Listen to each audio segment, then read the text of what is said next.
I never planned to tell this story. Even now, saying it out loud feels like pressing on a bruise I've been pretending wasn't there. From the outside, my life looked settled, married, stable, predictable. But inside that predictability, something had been slowly eroding, and I didn't know how to stop it. My husband and I had been together long enough that silence became normal. Not the comfortable kind, but the heavy kind that sits between two people who no longer ask questions because they're afraid of the answers.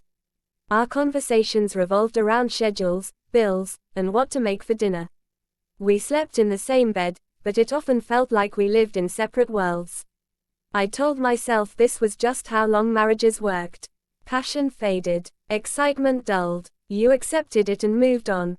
Still, late at night, I would lie awake staring at the ceiling, wondering when I had started feeling invisible. I didn't want to cheat. I need to be clear about that. I wasn't looking for someone else. What I wanted, what I needed, was to feel noticed again. To feel like my presence mattered. But wanting something and admitting it are two very different things, and I buried that need as deeply as I could. That's when he entered my life. He was an adult, someone I interacted with casually at first, nothing dramatic, nothing inappropriate. Just conversations that lasted a little longer than necessary. Questions that went beyond polite small talk.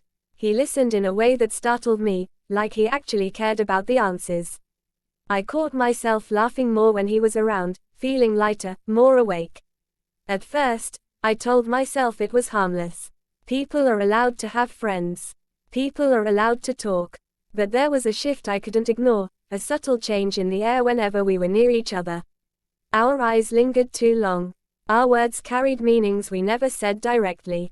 And every time it happened, a small alarm went off in my head, followed immediately by a wave of denial. I started noticing the cracks in my marriage more clearly after that. The way my husband barely looked up when I spoke.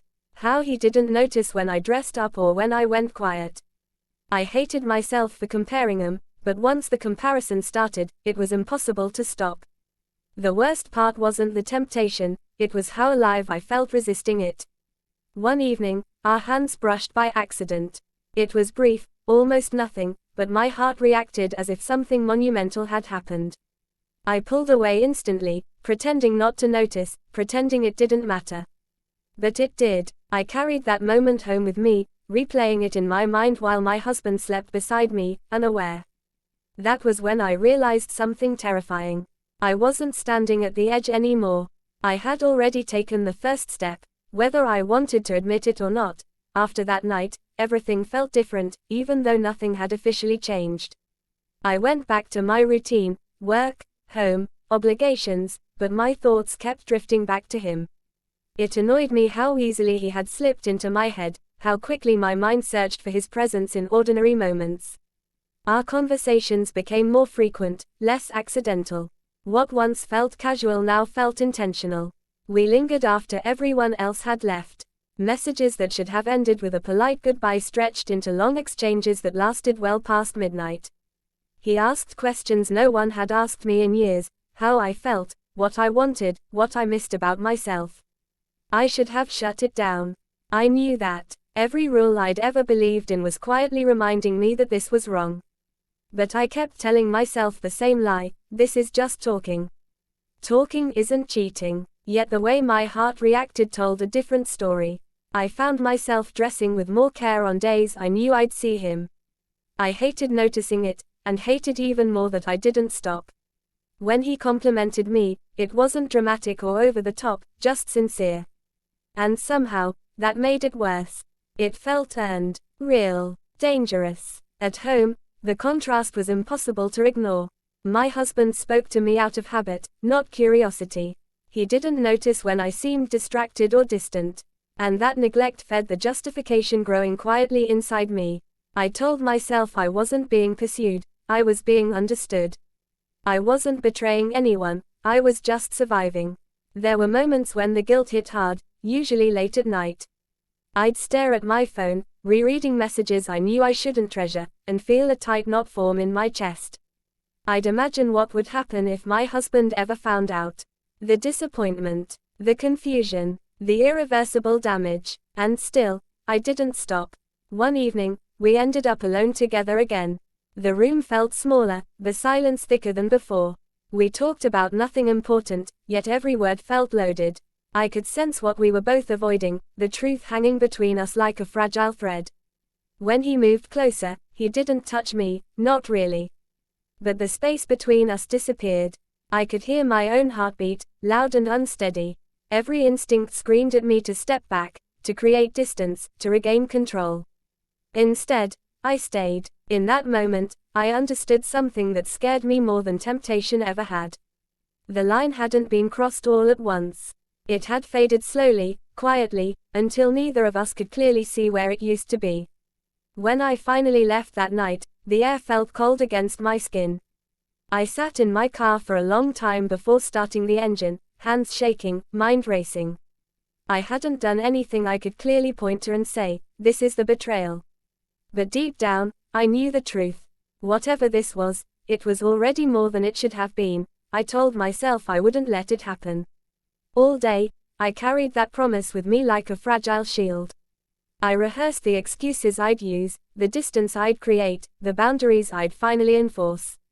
By the time evening arrived, I was convinced I had control again. That I could step back before anything truly irreversible occurred. But promises are easy to make when temptation isn't standing right in front of you. We were alone, again. The kind of alone that feels heavier than being surrounded by people. The room was quiet, but my thoughts were deafening. Every unspoken word, every lingering look from the past week seemed to press in at once, leaving no room to breathe. We talked, softly, cautiously, as if raising our voices might shatter the illusion we were still pretending to maintain. He said my name in a way that made it sound unfamiliar, almost intimate, and something inside me wavered. I felt seen, exposed, and pulled forward all at the same time. There was a pause, a moment where everything slowed down. I knew this was it. The last chance to walk away without carrying a permanent mark on my conscience. My mind raced through images of my husband, our home, the life I stood to destroy. Guilt wrapped tightly around my chest, making it hard to inhale. And yet, I didn't move. When the distance between us disappeared, it wasn't dramatic. There was no sudden rush, no grand declaration. Just a quiet surrender. My body reacted before my thoughts could catch up, and the line I had spent weeks pretending still existed finally vanished. I won't describe what happened next. Not because I don't remember, but because the details aren't what haunt me. What haunts me is the feeling. The way time seemed to fold in on itself. The way desire and regret collided so violently that I couldn't tell them apart. For a brief moment, the loneliness that had followed me for years went completely silent. And that silence felt terrifyingly good. Afterward, reality rushed back in like cold air. We didn't say much. Words felt useless, even dangerous. I avoided his eyes, afraid that if I looked too closely, I'd see either triumph or regret, and I wasn't ready for either. My hands trembled as I gathered myself, every movement heavy with the weight of what couldn't be undone. When I stepped outside, the night felt unchanged. Cars passed. Lights flickered. The world moved on as if nothing had happened. But I knew better. As I drove home, the guilt finally settled in, thick and undeniable. I had crossed a line I could never uncross. No matter how quiet it had been, no matter how invisible it might remain to everyone else, it was real.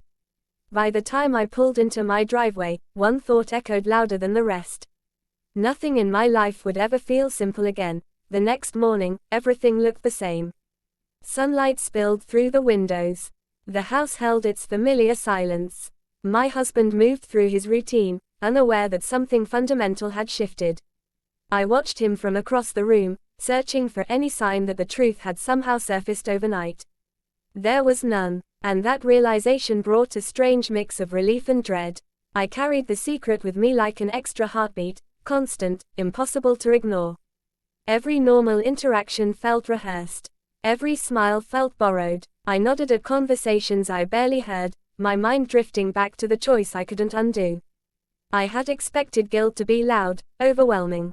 Instead, it was quiet and persistent, whispering reminders when I least expected them.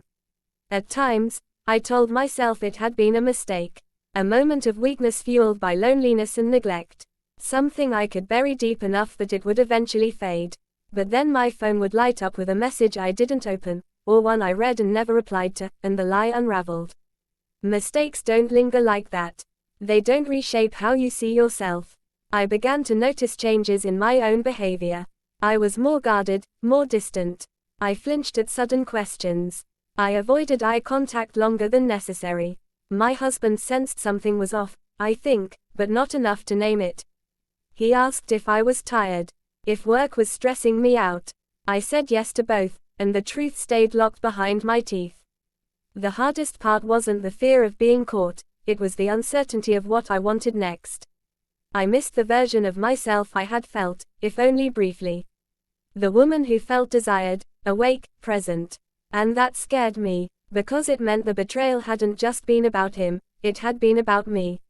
About everything I'd been suppressing for years without admitting it.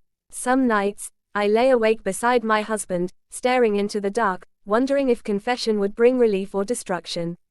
Other nights, I imagined a future where the secret stayed buried, shaping my choices from the shadows. Neither option felt like redemption. The messages eventually stopped. Or maybe I stopped answering in a way that kept them alive. Either way, the silence returned, different this time, heavier, informed by what it now contained.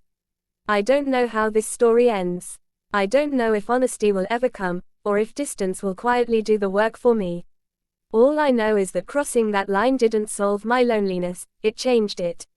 It taught me how fragile trust really is, and how easily a life can fracture without making a sound. So I live with the secret. And every day, I ask myself the same question I still don't have the courage to answer. Was it a moment I escaped from, or the truth I finally ran into?